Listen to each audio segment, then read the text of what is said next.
Welcome to Cybersecurity District, the podcast where we interview the most inspiring minds in the cybersecurity industry. Get ready to meet our next guest in the district. Today's guest is a true serial entrepreneur with a rare combination of fintech depth, security obsession, and long-term vision, Chris Zadeh.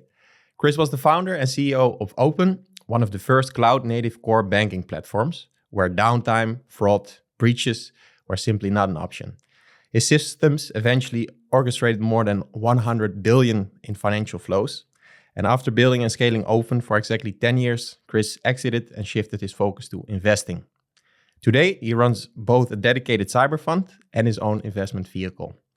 Chris is also the author of the Amazon #1 bestseller, Monkey Money Mind and Banking the Cloud, with a new book coming out soon, Yogi CEO. Today, Chris lives in the mountains, and when he's not helping founders scale their companies, you will find him shark diving, golfing, practicing yoga, doing martial arts, or working on his own podcast show called CEO versus CEO.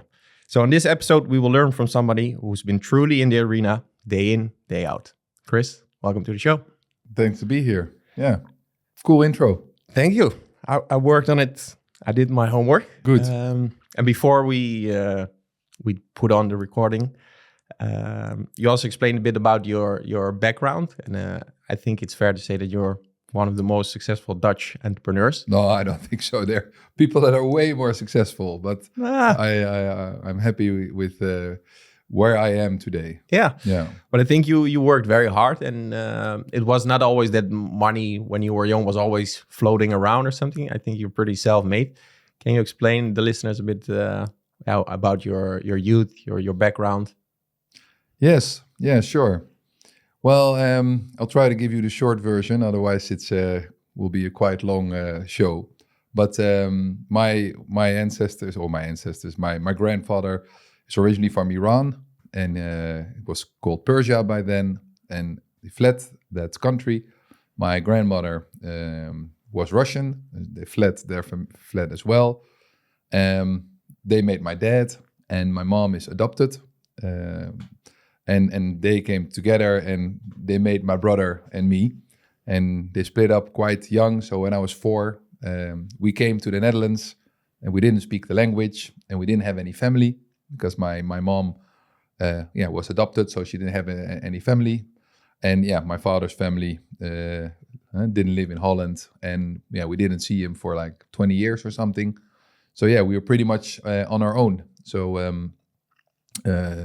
it is what it is. You have to do with what you have. So I started working really early at 15, 16. I started going to temp agency and say, hey, can I have a job? And from 17, I was working full time. So been around for a while. Yeah. Well, were you still studying next to working? Yes. Yeah. I originally studied law. And I did, so I worked full time and I did law on the side. And I was very lucky to meet the founder of a company called BinckBank, that's today is Saxo Bank. I was 23 at the time when I met him, and I was actually starting my final year of law school. And and I decided to join him. We were 6 people, 6, 7 when I started at this company. And I said, I'm going to finish it this year or next year. And that's like 25 years ago. So I still have to finish 25 years later. I haven't finished the final year. Okay. But I did. It was so intense that, one day to another 20 years passed. So I have my, how you call in the Netherlands, propenduizen. And I did another 2 years, but I still need to do my final exams. Okay. Probably I can't do it anymore now. Yeah. No, impressive. And when you joined BinckBank, I've also been a customer at BinckBank. I think it was one of the first modern day banks that the Netherlands was offering, like very, very digital focus.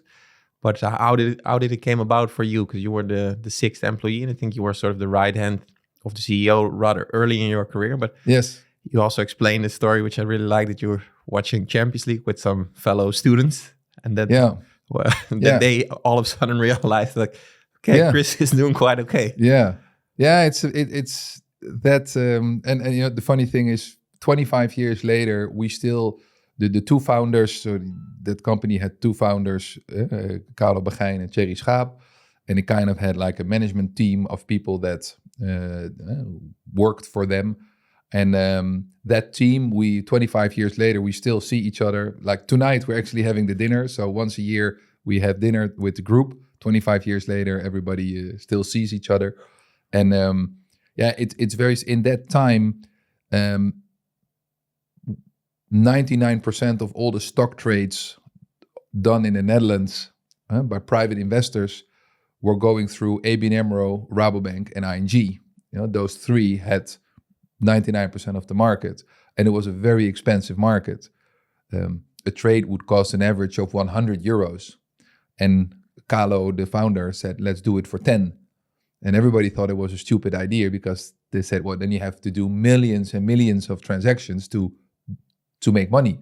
They said, well, that's exactly what we're going to do. And we were all very young and naive. I mean, I was the youngest at 23, but I think the oldest, I think Carlo was like 28. So the whole management team was between 23 and 28.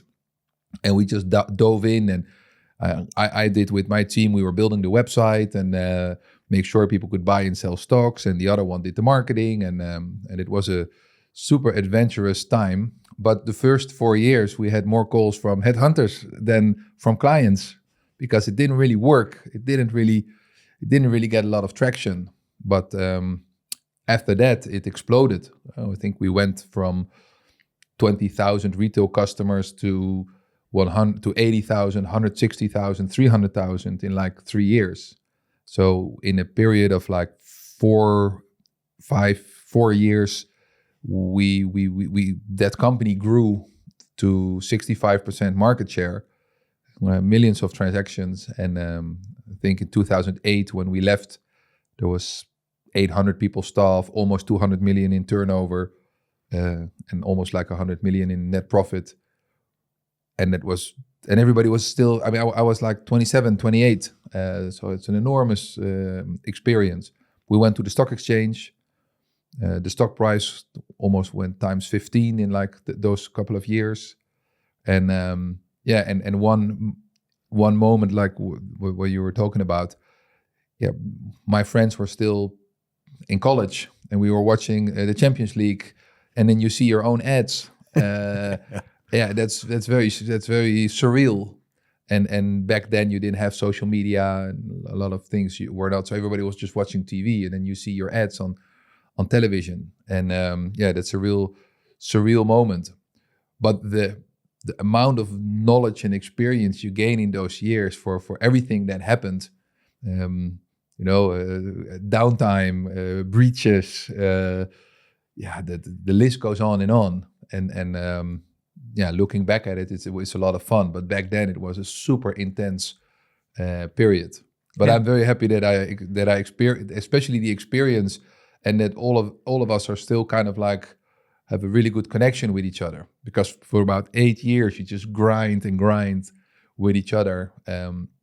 So we still see each other, we still help each other, and sometimes invest in each other's companies or co-invest in something, and so we all still see each other.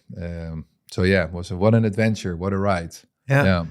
I really see a big smile on your face also. So because later on you started your own thing, which was also tough, but eventually came out super strong as well. But was this maybe the most fun you had in your professional life, like the early years and seeing BinckBank pick up? It's just different. I wanted to see where my, if I could do it on my own. I mean, at Binck, Carlo and Thierry were the bosses, they were the leaders. We were their management team doing a lot of execution on the ground. But there were, of course, things that I was not involved in. We did a very big takeover, almost paid, I think, 385 million to buy our biggest competitor, Alex.nl, and which I also have a funny story about, by the way. I'll tell you, because they did not want Binck to buy it. They said they were our biggest competitor, and they said, whatever you do, they were owned by the Rabobank. Don't sell it. Public enemy number Yes, one. don't sell it to these guys. And what I wanted to say is that the real important meetings, I was not involved, right? The two bosses did that, and I was not at the table, and I wanted to be at the table to see if I could do it. So that was for me like a trigger to maybe start on my own. But there are still pictures of the board of Alex. They thought they sold it to someone else, and they had made selfies of themselves in front of the building of the ones that bought them, and we still managed to get it. Okay. And they were not happy. They were really not happy selling it to us. And one of the funniest things is their logo was the winning mood. And when we did due diligence, we could look in everything that they had. I found a survey amongst their staff, and they said, what does the winning mood mean for you? And the answer was Binck instead of their own company. So I thought it was really funny, and I printed that out and I put that everywhere. And so we were kind of like rebellion, also a little bit rebellious.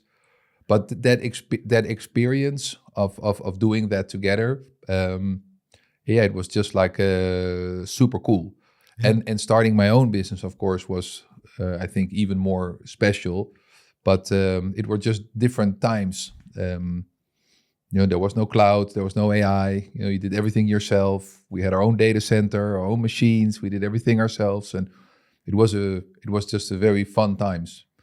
But probably very strong based on the technology. So you were saying the founding team was very young, and then you acquire another big player, and you're competing with big financial institutions, yes. And they have everything there built from the get-go, and you're starting sort of this digital bank out of nothing. Yeah. Most people between 25 and say 35. So it's pretty impressive that you're able to eventually outcompete those bigger names. But I was also wondering for you personally, because I think cybersecurity has been always like a red thread in your experience as well, taking care of the website. And if there were incidents or leaks, then you were also pretty much involved all the time. Yeah. So where did that, say love and hate, probably is the same combination. Where did it pick up to also have the security mindset? And can you give some examples of the early days, what you guys had to encounter? Yeah. Well, I think it was a mindset from day one, but there's just a lot of things we didn't know back then that we know now. I mean, the first websites, we would literally do a deployment by having two screens and just, Control-Alt, Control-A, having all the files and just putting them live and then refreshing. And then we see the website. Oh, shit. Okay. All right. And then just Control-Z,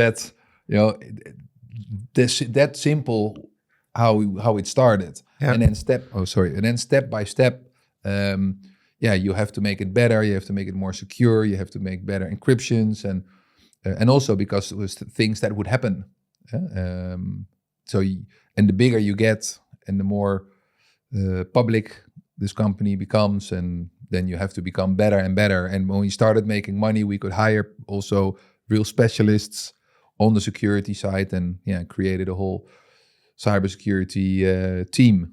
And we had the weirdest incidents. I think one of the funniest incidents was actually internally. It was actually a CISO, say the main CISO, that just shut down the firewall during daytime when clients was online to download stuff he shouldn't be downloading. That he could have bankrupt the company by doing stuff like this. Right? Imagine being an online bank where it is even possible to shut down the firewall. Right? And what happened internally then? Did you? If we kicked his ass? Yeah, we did kick his ass. Yeah. No, that was not an option to come back the next day. No. No. So things like this, a lot of downtime. And you just get a little bit smarter every day.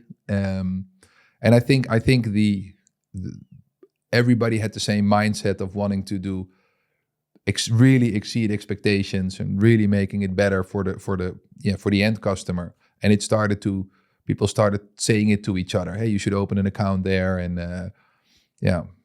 That's also where I started buying my first shares, stocks. Well, it was on the website that we made. It was secure then, but I never had any complaints. any issues. Yeah, but it's very surreal when you're that young. And I remember, I think the iPhone came in like 2006 or 2007. So in 2005, me and a colleague, we were backpacking. At the end of the year, we took like 2 weeks off, went backpacking, and you didn't have real time everything. You didn't have a phone, so we were, after being 5 days in the jungle, we went to a little shop where you can also go online, and we would see that the stock price was tripled. So it went kind of like from €1.50 to like €4-ish in 2 weeks. And we were like, holy shit, that was so surreal that we own a little part of that. So I just look back at a very interesting time in my life where actually all my friends were studying and going out and drinking beer and doing things what normal people do at 24, 25 back then. And we were just a group of like 10 people that really liked each other. We were just at the office day in, day out. And but I never look back at it as I missed something. I got that experience. I could have never started my own company if I didn't know all these things. Yeah, because after say 5 years, when you were 28, the company is being acquired by Saxo Bank. So it's No, it didn't go like that. No, we went to the stock exchange. So Binck was a listed company, and I knew after that big takeover of Alex that really became like the market leader. I think back then it was number 1 in the Netherlands, number 1 in Belgium, number 3 in France. I think number 2 overall in Europe. And I knew that Carlo, who was my boss but also my mentor, he stopped, and that kind of like clicked for me. Like, hey, I really liked working for him, and if he leaves, that means that he was the glue that kept everyone together. It kind of like clicked, like, hey, maybe I should go and do my own thing. And I was lucky to be a shareholder, so I quit and I went travel the world a little bit, and then it was time to start my own company. Saxo came later. Yeah, so 2008 I left, and then beginning of 2009 we started programming actually the same system, a whole new bank from scratch, and then idea to start selling it B2B, and that was the second adventure. Yeah, and that was an adventure called Ophen. Yeah, that's really your own company. So you become the CEO. Yeah. What was the fire and desire after such an intense period during your 20s? What was the idea, and what was sort of the gap that you saw in the market that you think, hey, I can build something even better, cooler? Yeah. Well, there were 2 things. Number 1 is that I thought we have to make a system where we can prioritize processes. So let's say at a bank or insurance company, there's like 200 processes that are really important, but they're all kind of like the same in a system. So if you start one up, that one will run. If you start another one, it will run simultaneously or after. And the processors have a lot of problems with that. That's why they have such big infrastructures. They need a lot of hardware to make all these systems run. And I actually had the idea when back at Binck, I said, some processes are totally fine if they're slow. So why can't we make like loosely coupled systems, loosely coupled banking system that we can scale up processes very easily? And when we saw the Amazon cloud, it kind of clicked. Like, hey, if we start making processors from scratch and we combine it with unlimited processing power, we could offer something that no one does, that no one has. We could say, hey, that system takes you, or that process takes 20 hours. We'll do it in 2 minutes. So we're 1,000 times faster. And that was kind of like the starting idea. And I called my old team and my friends, and I said, hey, listen, if I can get the funding, are you guys up for it? Yeah, and everyone said yes, and I got funding. We said, oh, let's try to build it. And then we got a little office, and we started, rebuilt and reprogram all those processes from scratch, and then we tried to sell it. That was the idea. And maybe for the listeners that don't know Ophen, where is the company right now? So we're recording at the end of 2025. What did? Well, I left 6 years ago, so I might be wrong about certain things because I don't have all the information. Yeah, or say when you left, just to fast forward a little bit. But I think today they will do, I think probably around 30 million in ARR, and they'll probably do maybe something somewhere between 100 and 200 billion in AUM that is being administrated on this platform. So it's really like the core administration of a bank product, like an interest account or an investment account or a mortgage, anything that's not payments. So payments is like really a different cookie. Payments is really, it's not tennis and squash. Payment is basketball. It's really something else. Yeah. So a bank or an insurance company can outsource the administration of a bank account or an investment account or a mortgage account. And it has really interesting clients here. You know, Nationale Nederlanden, Egon, Leaseplanbank, ASN Bank, the really... Anyone except ABN AMRO and Rabo, almost everyone except ABN AMRO and Rabo became a customer. And I think they have probably around 300 people working there, something like that. Yeah, and it's an incredible journey. But it was super interesting. Yeah.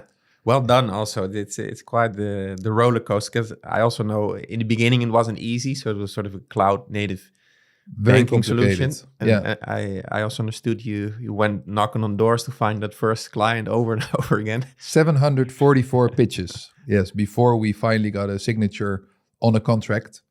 Took almost 3 years, and it was, I thought it was tough. I think that is the toughest thing of my career, because we knew we built a car where the rest was still on a horse. I mean, and today technology has evolved, so there's a lot of really amazing technology out there. But we were the first in the world that offered this. And then when certain people say, no, but I like my horse. I said, but we have a car. And if you like horses, ride a horse. But if the objective is to go fast, you have to, that's actually how I try to sell it. If you want to go from Amsterdam to Rotterdam on a car, it'll take an hour. And in a horse, it'll take maybe a day. So if you want to go fast, you can't say that the horse is better than the car. And still that would happen. So it was very early stage. People would say banks will never do anything in the cloud. They'll never host data in the cloud. They'll never do production data in the cloud. Banks do this with the big boys, Oracle Financial Services, Infosys from India, or Temenos from Switzerland. There's a couple of really, really big providers in this world. Yeah, and who wants to do it with 15 developers from Amsterdam? Yeah. If you knew how tough it would be those first years, would you still have done it? I don't know. I think it's a very difficult question to ask. Maybe yes and no. But there was no other option. We had to continue. We couldn't stop. We had the product. But I thought it was. You see a lot of the things online now on social media. Like you have to be able to accept rejection, and that is what it is. You get a lot of rejections. But if rejections, what I found difficult is if rejections are based on facts, or maybe I have other priorities. There's many reasons not to work with us. We're too small, or there's no click. There's many reasons. But the reason cannot be we want to go fast and the horse is faster than the car. I found it very difficult to also not, I don't know, start shouting or say or screaming or lose my composure, saying, "Jesus, come on." But nowadays, in the startup world, it's a lot about first sell, then build. Also the Dropbox idea. So you first try to sell the product, and if you get buy-in from your potential customers, then you start building like a maniac. But in this case, it sounds like you already had the development team. The car was there, but now you still had to sell it. Was that the right call in hindsight? Yes. In this world, you can't do it the other way around. In banking, it's impossible. No, you can't. And I mean, there's very skilled people at the banks and the insurance companies. I mean, to sell it was complex, but they know what they look at. I mean, it's different if tomorrow we start a todolist.com or we make these note makers that you see like granola or stuff like that. Yeah, okay, you buy it, you install it, you see if you like it. Oh, I don't like it, I stop my subscription. No harm done. But no bank or insurance company or pension fund will transfer data to something that they haven't vetted, that they haven't seen with their own eyes. There's risk assessments before you do it. There's penetration testing. There's security testing. You can't say we have this and you don't.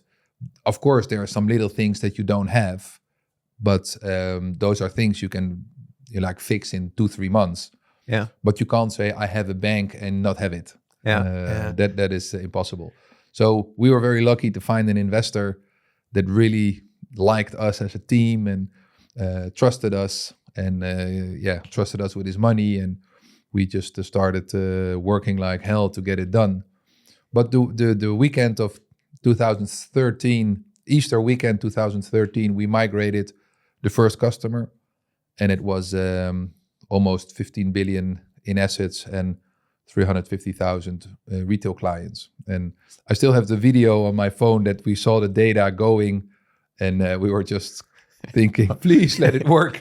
Please, car don't crash now. Exactly, car don't crash now. And it didn't. So that was the beginning of an amazing ride. An amazing ride, yeah. It was super cool to have that experience, yeah.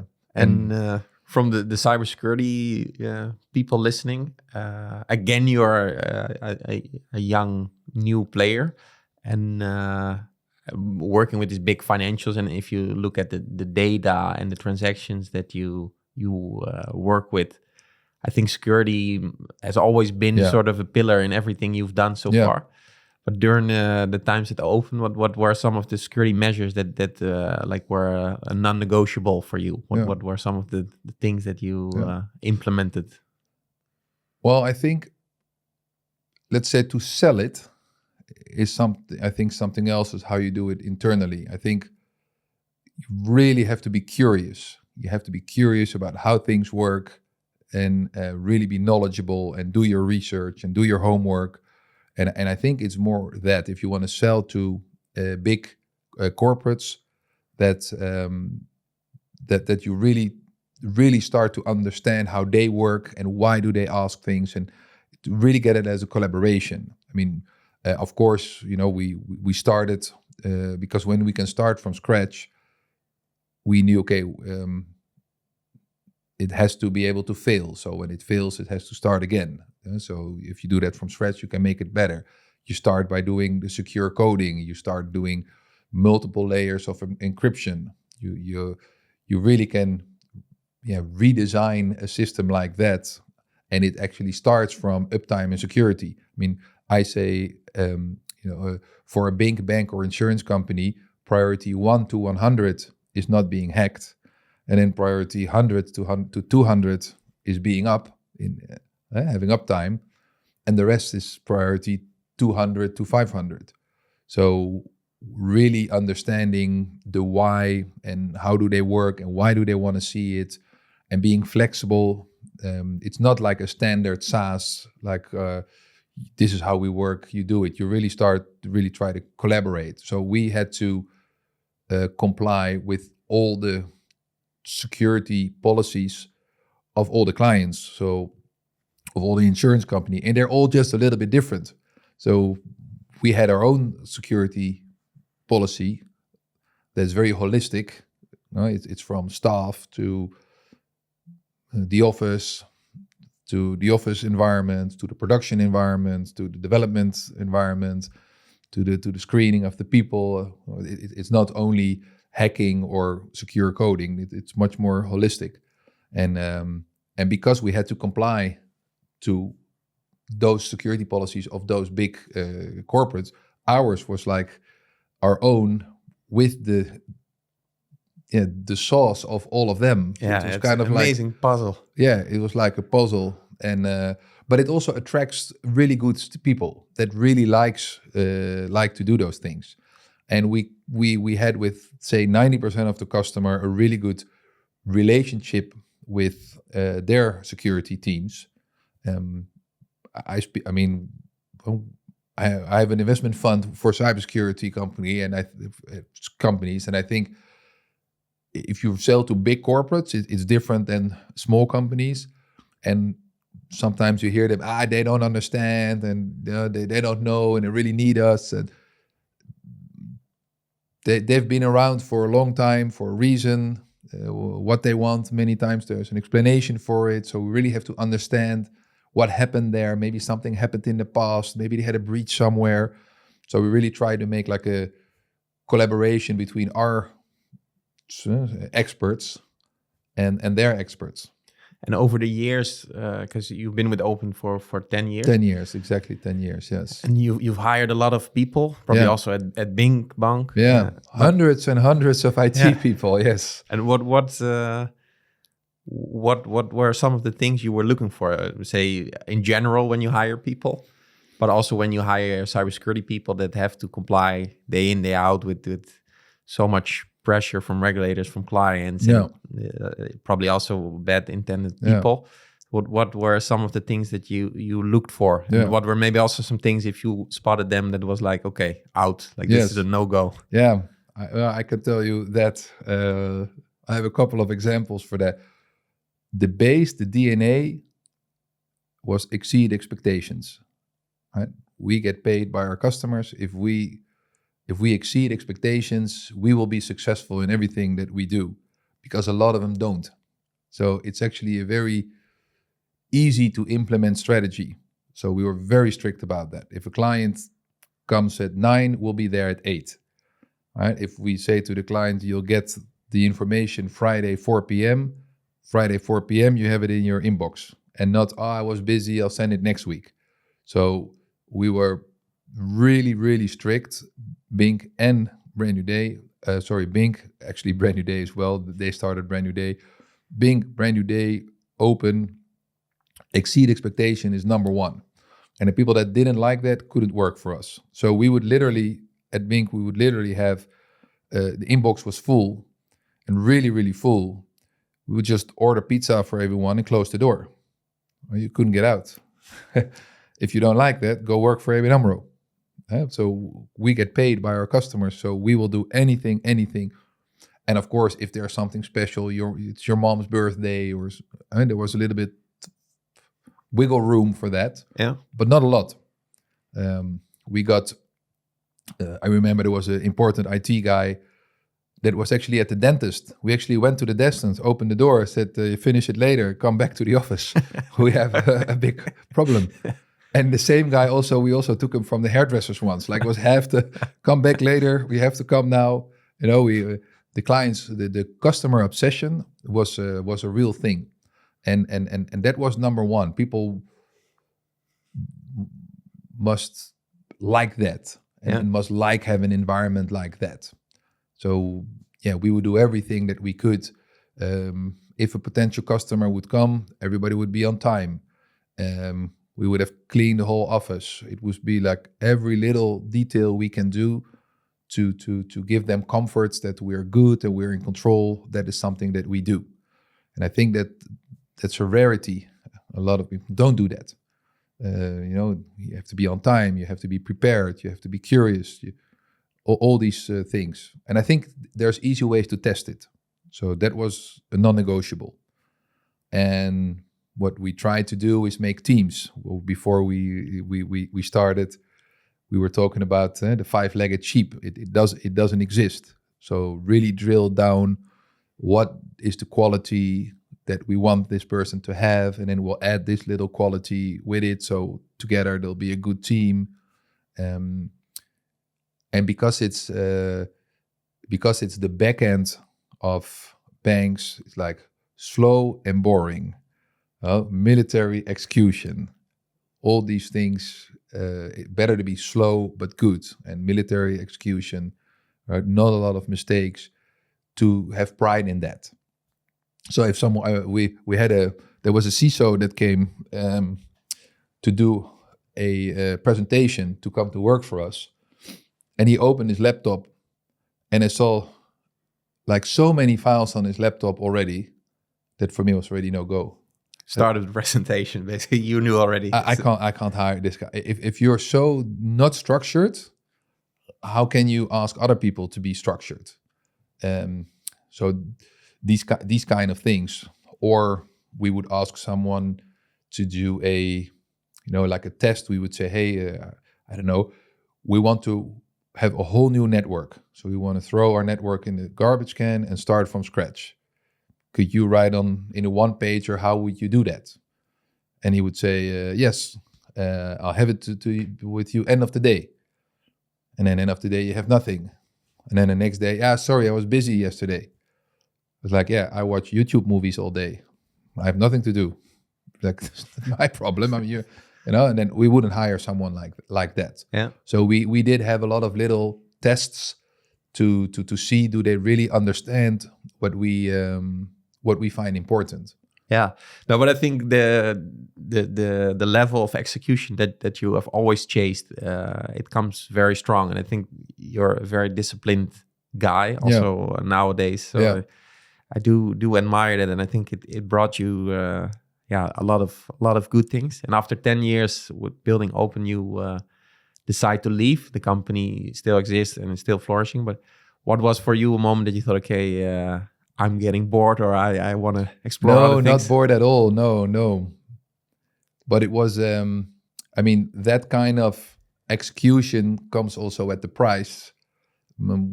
Me and my co-founders and also at Binck, but also at Ophen, everybody was really, really dedicated.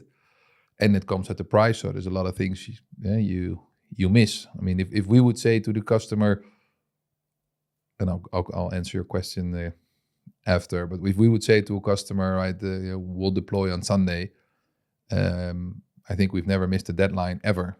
So if on Friday we said, oh shit, we're not done, we would stay.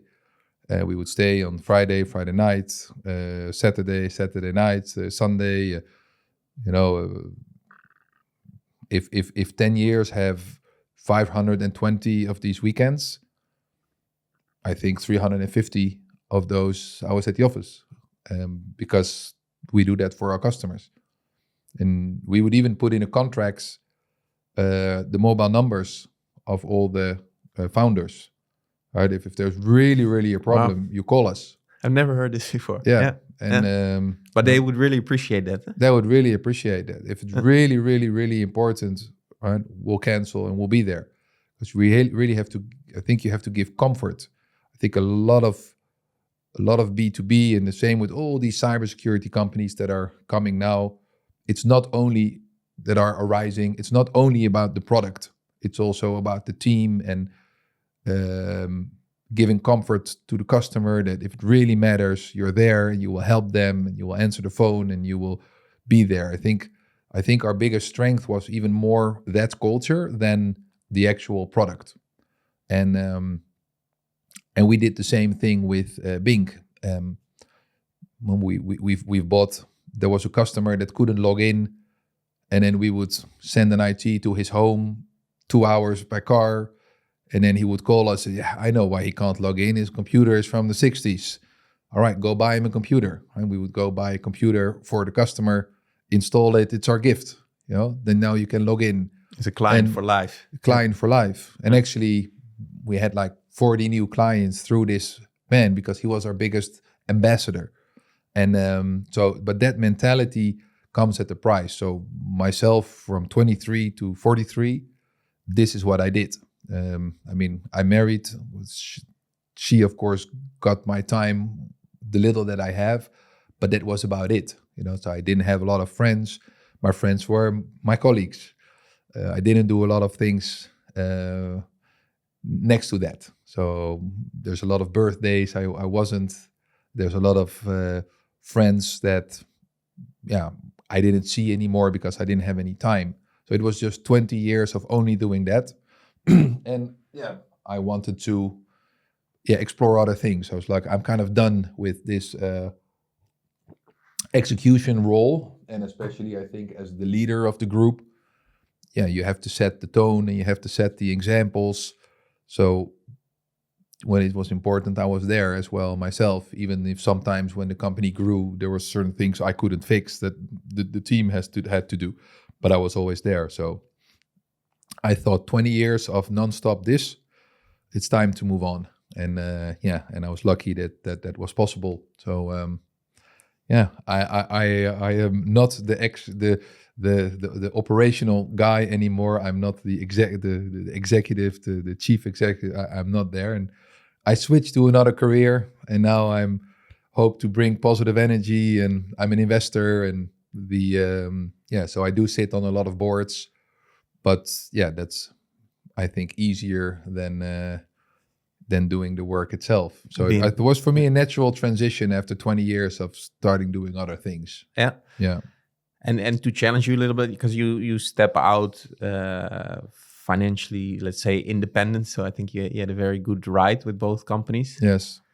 And I think afterwards you travel the world again a little bit. But yes, I had moments in my life, I cycled the world, and I recently became father, that I really contemplated just stopping the whole business, cut it out of my life. Like the LinkedIn, I like it, but I also hate it. So it's also stressful and draining. So I had moments in my life where I felt very much at peace and calm and more maybe in tune with nature. But I felt, okay, why is this business part of my life always there? And can I create a life without? And then my answer is usually, I guess I'm afraid, like, oh, but then there's not enough money. So maybe it's also an excuse. I don't know. It's a lot of insecurity, I think, going that route. But then I feel like, okay, I will continue in the business game. And then when I do that for 2 weeks, I'm fully in it again. And I also work in the weekend again. So I'm going back to that life. But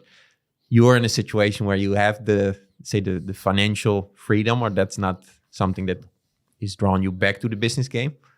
But now you're still, you're talking with a lot of founders, you're helping them, you're investing. But you could also say, why? What's the drive? Can it also be like a life without business? Because that's maybe what, if I had a similar journey, I might step out, but maybe I come back in a month. But I don't know. I'm very curious to hear about you. Well, I think if especially IT brains, they have to be busy, and I think it's not healthy to do nothing. And of course, you can do other stuff, but I think it's to have intellectual challenges is healthy for the brain. So I mean, I was 43 when I could stop working, and I'm 50 today, so it's almost 7 years ago. And I think it's not healthy, at least for me. So let's say doing nothing, just enjoying life, watching Netflix, playing tennis, playing golf, and not having any involvement. I think for me it's not healthy. I like the intellectual challenges. I also think it's cool to build stuff. Yeah, it's cool to build stuff. And what I like also about IT is that I don't believe in the solo entrepreneur. And I know there's a lot of people like to write about that and the solopreneur with AI. And I don't believe in it. And I think it's always teams. It's always the collection of skills and personalities. And if you bring that together, you can maybe create magic. And that is what I like. I like to be involved in that. So I like to be involved in teams. I like to be involved in creating things and having the right people together and then creating something, and not so much for the financial, but to create something. And that's what I like to do. But I do it differently. I mean, I don't work before 10 o'clock. So I wake up 6:30. The first 3.5 hours are mine. I walk my dogs. I go to the gym. I do meditation. I do breath work. I walk in the mountains, or I go skiing. Skiing, you have to go a little bit later, but I more have like time slots where I do these things. Yeah. And it can be, I'm on a supervisory board of a couple of bigger companies.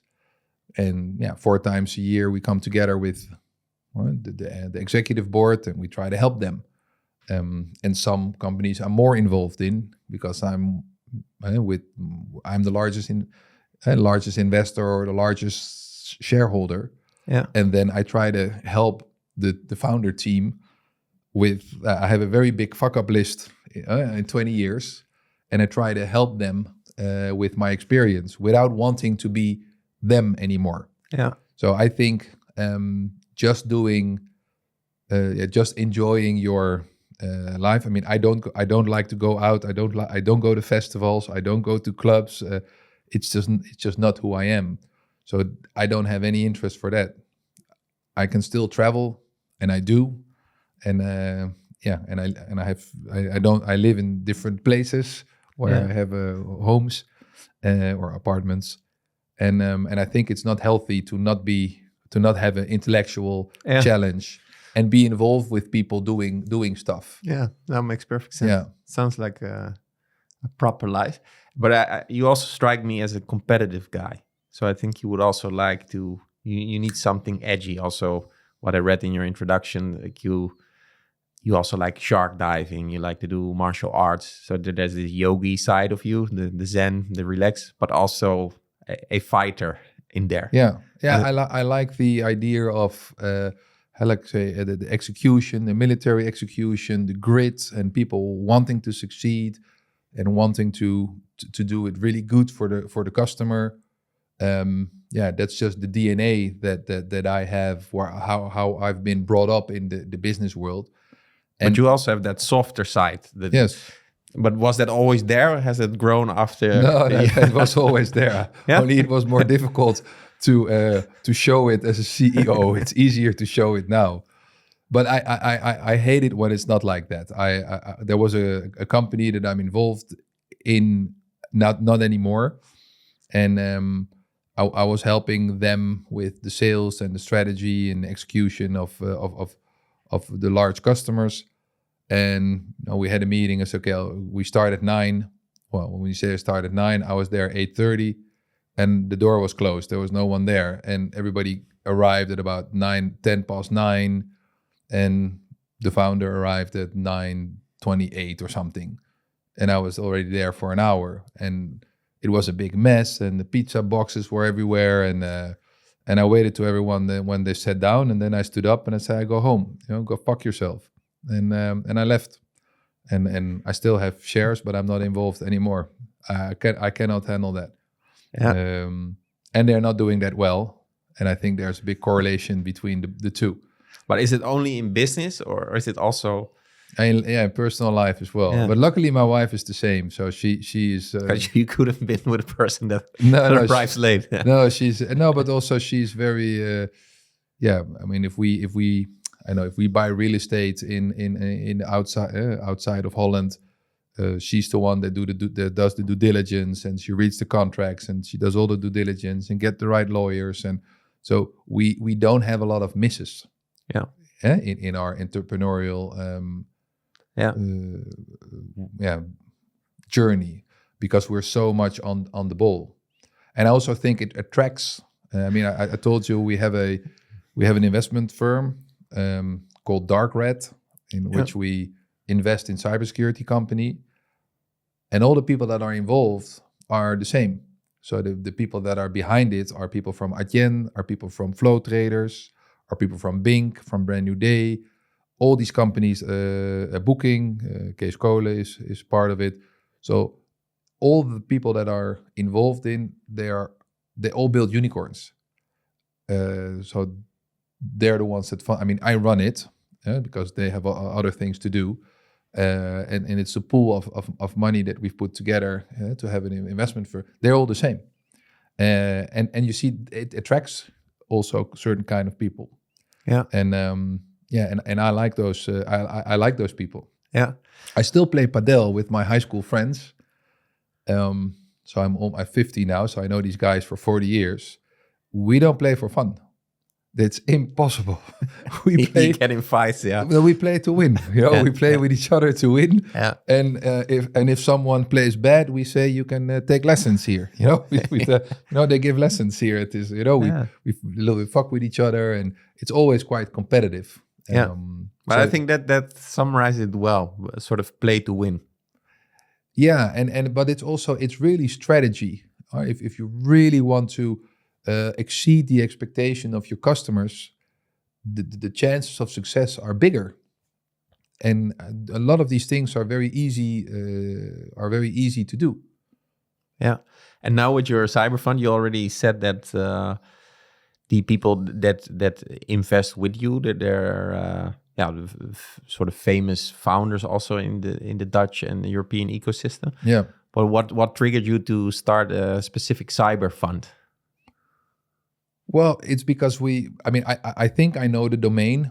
And of course, I can't be an expert on everything. But for 20 years, I had a quite holistic view on cyber. And we had a lot of experience in that. And especially for large customers. So I'm not the expert on doing all the sales online with the funnels and all that stuff. I mean, for 20 years I have sold software to large corporations. So I think that's where my expertise is. So I have a lot of experience in that, and I like the space. A lot of my friends from high school are hackers. It's always I remember even with Ophen, I would ask my friends that didn't work for us, right? Yeah, try to hack us, right? And so I've always been in that IT world, and it's something that has always interested me. And I think so I think that's the main reason. I think you have to choose. I mean, and I don't want an enormous fund. I also want to be able to walk my dogs in the morning and not have a call at 8 o'clock. So I decided to make it a little bit smaller.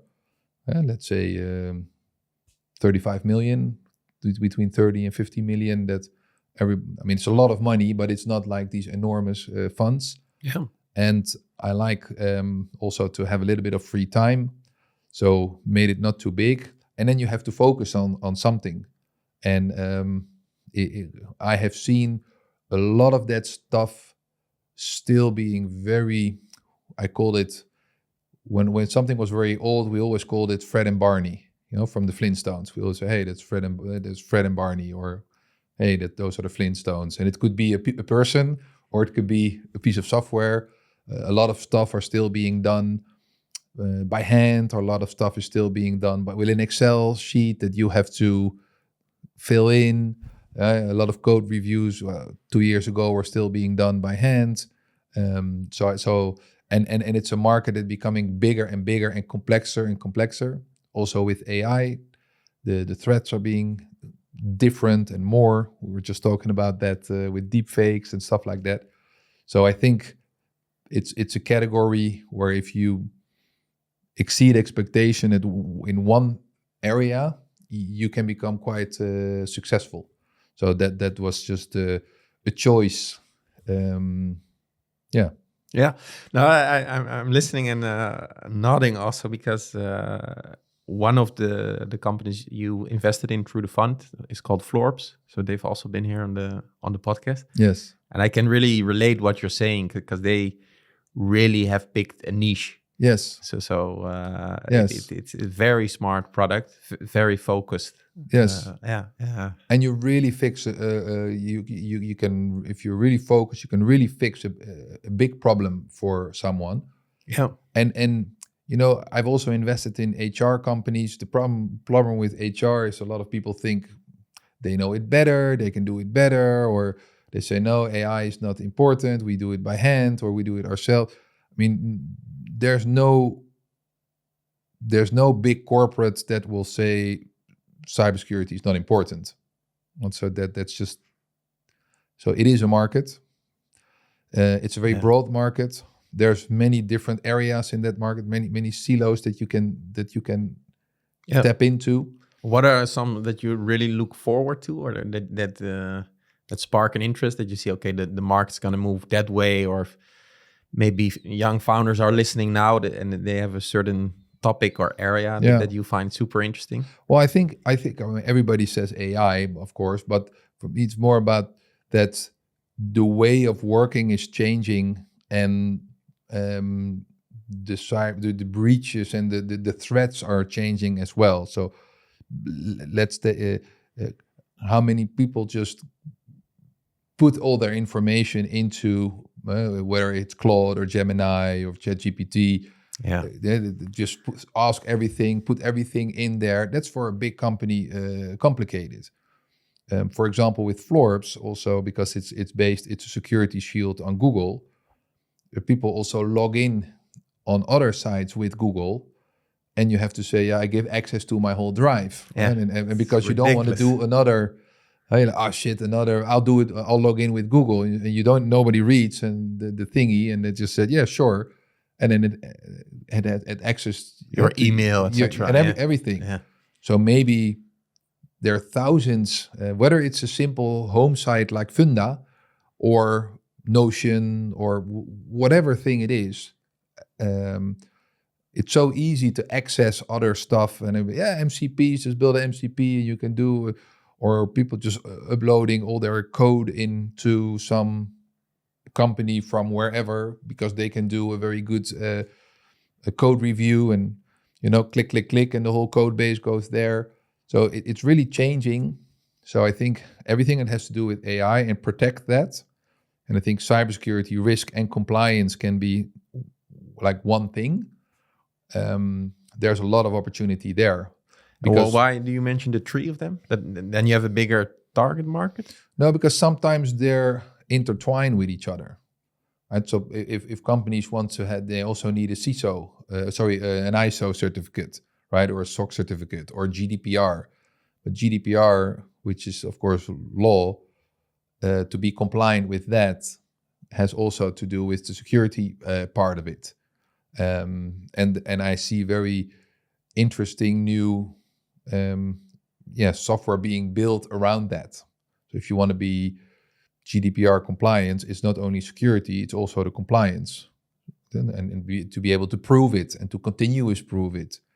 And it's never a one-off, because maybe in 1 year you have 30 people, new staff, right? So it's like a continuous thing. And I think there's a lot of opportunities, and people just throwing stuff in all those LLMs, and then the big companies, they think sometimes, but they don't use our data, right, to train it, or I don't know. How do you know that they don't? Huh? I mean, if it's Facebook, how many times is in the newspapers that they've done something they're not allowed? Yeah. So I think there's a lot of opportunities there. Yeah, and it's strange we don't have. There's a lot of standard things that we don't have in Europe, right? If you need mail, you have Google and Microsoft. We don't have a Dutch one. A European one. Yeah, you can go to Google, Microsoft, Azure, AWS.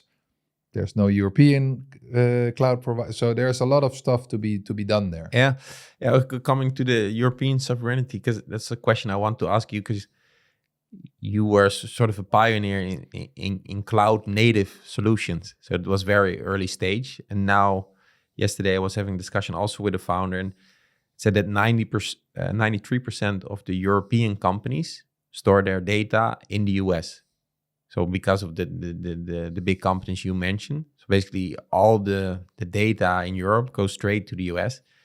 And 93% is really a big number. Is that a fact, or is that just... Yeah. We brought it as a fact, but knowing that the whole Dutch government, for instance, runs on Microsoft, so I do believe him in that sense, but there's not much of an alternative. So I'm also wondering, how do you look at this Europe versus America situation? Yeah. Well, I do think that a lot of those big cloud providers, when they have when they, and like AWS has time zone, has servers here in Germany and in England, but I think with the new political things that are happening overseas, they might grab it anyways. We don't know. So there is a bigger opportunity and a bigger reason to have it closer by. But is it a real market? So would you jump into that as a European founder? Is there? There are definitely things. I mean, to build, if you say build a cloud, you need a lot of money for that. But simple things like, I don't know, storage.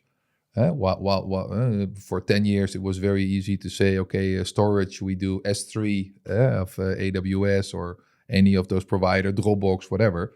Well, there's an opportunity to say that that's something that you can build here and have servers here.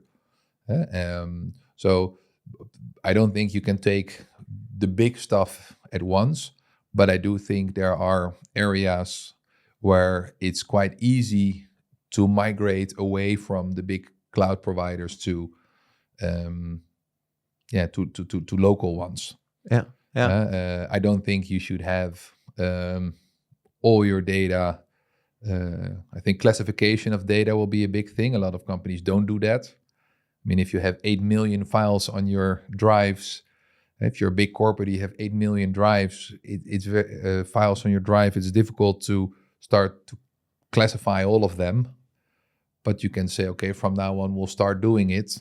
And these classified files, we won't store there, but we'll store somewhere else. So step by step, you can change the way of working. And I think there's a lot of opportunities over there.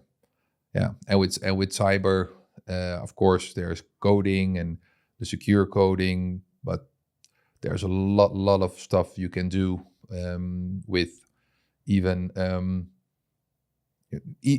let's say something simple as your phone. If your phone comes from a company, maybe the company should decide the settings of the phone, which 99% of the people don't change. But there's a lot of things you can change in the settings on your phone. There's a lot of things you can change in the settings of your computer. Make sure you can't store certain files on your computers. I mean, there's a lot of little things that you can do. And you see, in cyber, you see hundreds and hundreds of cybersecurity companies evolve in Europe. And I think it's super interesting, everything that's going on. So yeah, if I have a click with the founder, if the philosophy of how to build that in the future is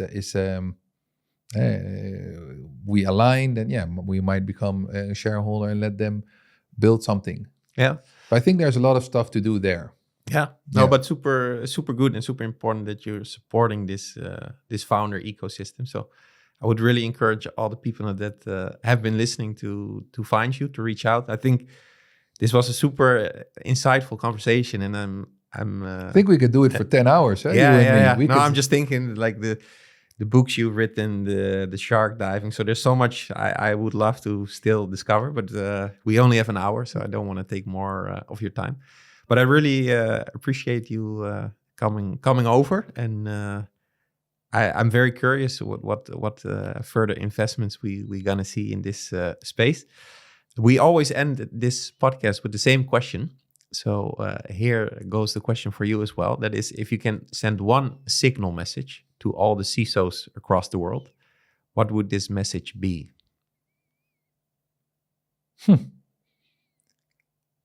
Stay curious.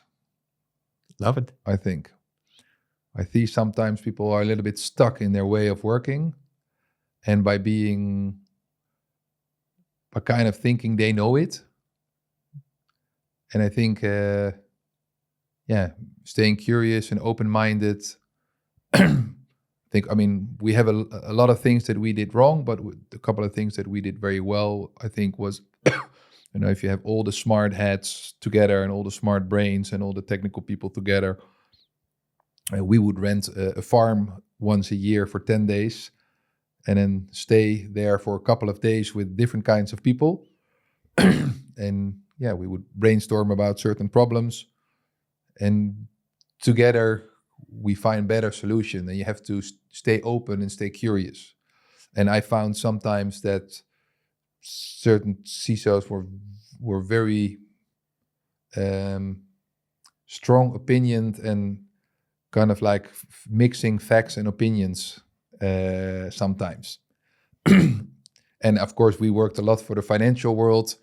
Sometimes we would think, if you listen, and we also have really good people, be open-minded, stay curious, and don't think you know it all.